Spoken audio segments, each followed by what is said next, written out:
First video I made about this subject, I named something completely different. It'll go unpublished. I was a little bit too tough.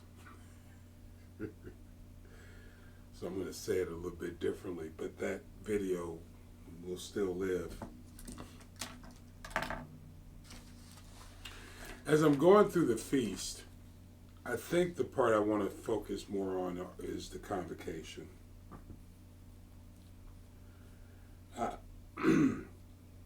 I am a self-proclaimed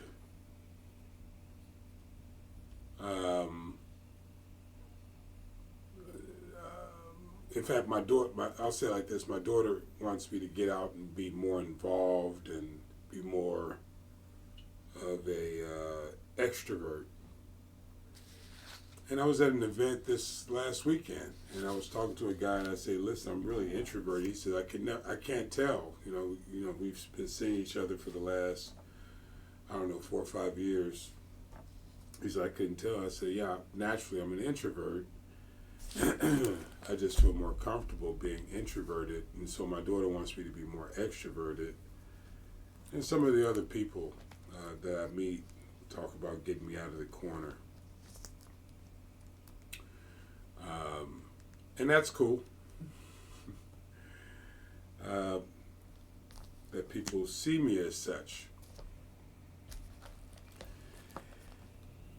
But my natural tendency, the propensity within myself is because of, I don't know if it's because, but partially because at least, it's because I'm an only child and I feel very comfortable sitting at home watching a movie. And if I have to be honest with myself, I think it's because, I think if you look at it from one angle, it's because I don't like expectations being put on me. I think that's one reason. I worked 27 years off and on in the car business, and honestly, I just don't want the heavy schedule. I'm trying to figure out how to live and enjoy my life these last few years. Right now I'm 57. I'm not old, but I still feel 17, 18 years old on the inside. As strange as that may sound to some others may get it. This life has gone by like a vapor to me.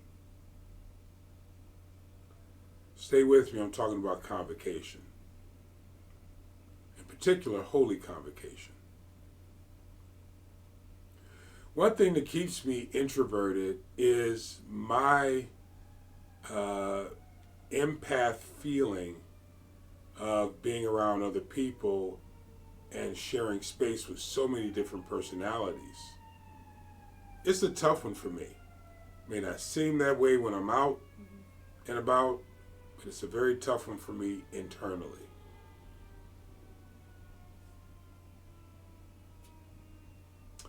As I read and study the Bible, and I've gone through this Bible from front to cover, I believe, because I honestly forget, 3, maybe 4 times I've read the Bible front to cover. I've studied each chapter to some degree. And I have not memorized the Bible, which makes me very comfortable saying that because I've actually done the work and I still haven't memorized the Bible. I don't think my brain's made up to do that. I've tried techniques and all these other things over the years, just haven't memorized the Bible. But what I have done is I've done the best I could through my note-taking and that sort of thing to internalize it. And what I see, now that I'm in Leviticus chapter 23, is the importance of the holy convocation. And I may not get through the scriptures because I really want to have a conversation about this. After Moses left his comfortable spot with his beautiful wife, whether he's in Cush or Ethiopia, I'm not sure, I think it was Ethiopia. I'm sure he had his own place by now because he was 83 years old, but being, in my opinion, the way I have read the Bible, and I haven't read a whole bunch of books around it. Well, I've read some books, but not a whole bunch of books around it. But it seems to me that if the priest of Midian allows him to marry his daughter, he probably has some acumen in the priest of Midian's culture. Trying to be nice. And to leave that comfortable place where he's very successful and living a good life, go to prayer, and then go back to Egypt where he was from, born and raised, to deliver the people, over 3 million people, and then just decide to walk the opposite direction to take them to Canaan, which he never made it to, which was not that far away. And to teach these people along the way for 40 years the principles that we're reading about in the book of Leviticus. To dedicate his life to doing something like that, I think is unprecedented. I don't see anyone in today's culture, this is the year 2023, who is that selfless. What I do see is I see a lot of people building a lot of churches and a lot of church organizations, like the Catholic Church, the Seventh-day Adventists, Church of God in Christ, Full Gospel, Foursquare, that sort of thing. And they're building these churches or these organizations, and they're teaching a doctrine, the doctrine of Christ, the doctrine of the New Testament, the doctrine, some people go into the Old Testament. But what I don't see is the Holy Convocation, the Jewish church, temple, Muslims, all sons of Abraham, all coming out of Noah.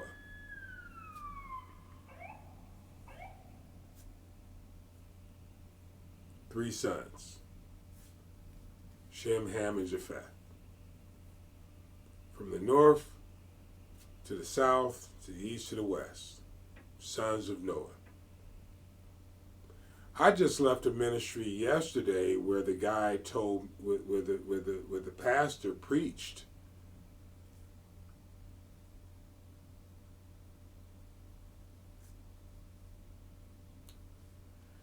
a message that does not welcome in the idea that those tribes exist.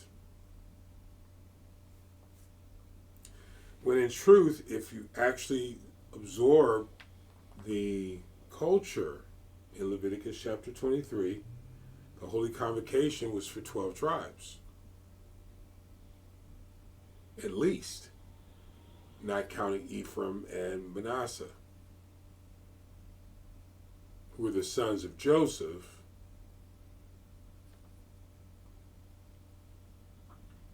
adopted by his father, Joseph's father, Jacob.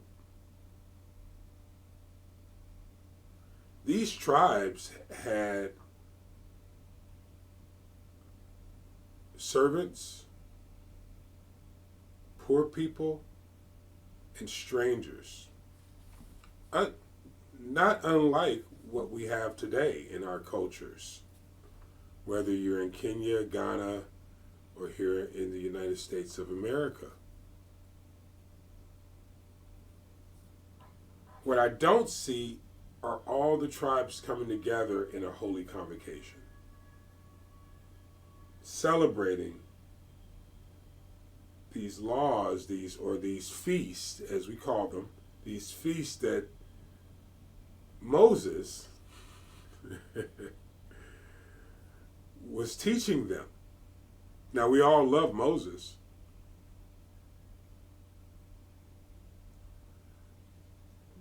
recognize these feasts? I know the Jewish community does, and some Eastern European communities do. But do we recognize these feasts? In the sense of taking on the practices. So what I hear from people who are unstudied and just readers of the Bible, and I say that with all due respect, that these days have passed away. That is just Jesus. If that's the case, did you look at did you pay attention to the actual miracles themselves? Because the basis of those miracles was the Old Testament. When he sat 4,000 down, 5,000 down, and he fed them. These were the feasts. Did you look at the time frames? I dare say we probably aren't paying attention to the environment of the New Testament and how Jesus was navigating things. Even in the raising of Lazarus on the fourth day, that had Old Testament significance.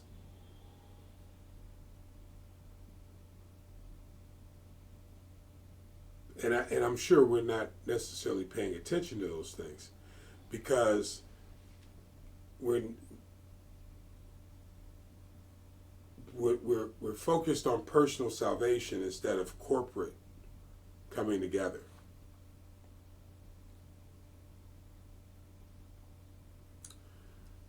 So I am an introvert. I'm an introvert because when I get around people for the purpose of having a convocation and following the leadership of those who operate according to these principles, I'm not there yet. Because I want to be challenged to live according to these principles. What I've said to people many times is,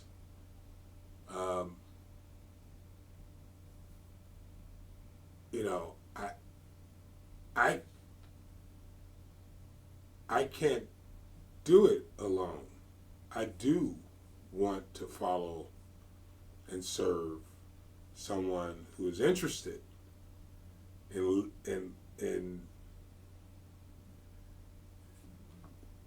living according to these principles.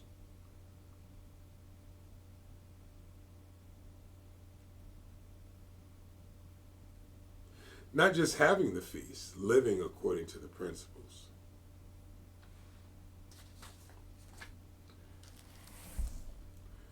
One part of how that looks is leaving corners for the poor and the stranger.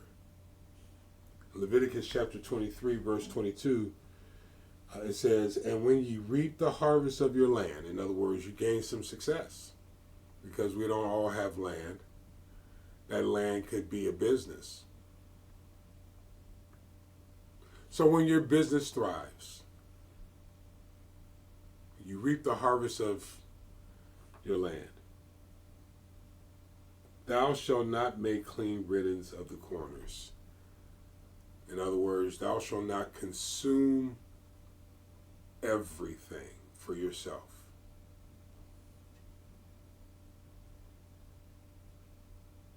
I think we forget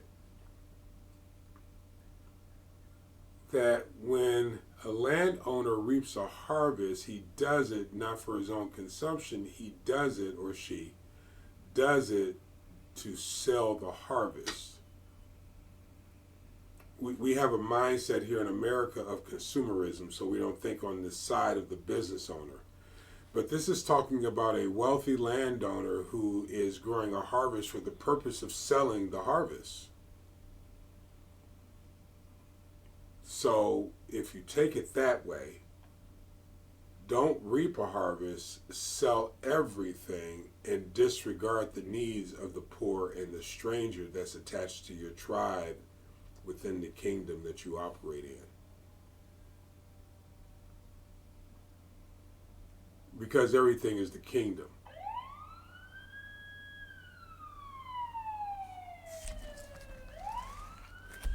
To think solely about yourself and your harvest and the wealth of your family limits the experience of those who are interested in being a part of the kingdom. Let me say that one more time. Thinking solely about yourself and the wealth of your family limits the experience of those who are interested in being a part of the kingdom. The kingdom. Remember, this is all about the kingdom, right? Not just about your tribe. That's what the Holy Convocation is all about. When we're reading about the feast, it's not monolithic. It's not, just like this. It's like, okay, here's the first month, here's the seventh month, and this is what we do. It's engaging and incorporating. Everything is not about work. Everything is not about play. But the feasts are all about celebrating. And when you celebrate, it is all about resting. And when you're resting, it is not just your house resting. Even in the Passover, in the book of Exodus, the rule was you had a lamb. But if there was a next door neighbor or somebody in the neighborhood who couldn't afford the lamb, or maybe it was a smaller household, they would go into another household and they would consume the whole lamb. This is the Holy Convocation. It's a celebration, one where all the tribes come together and are accepted, by the way.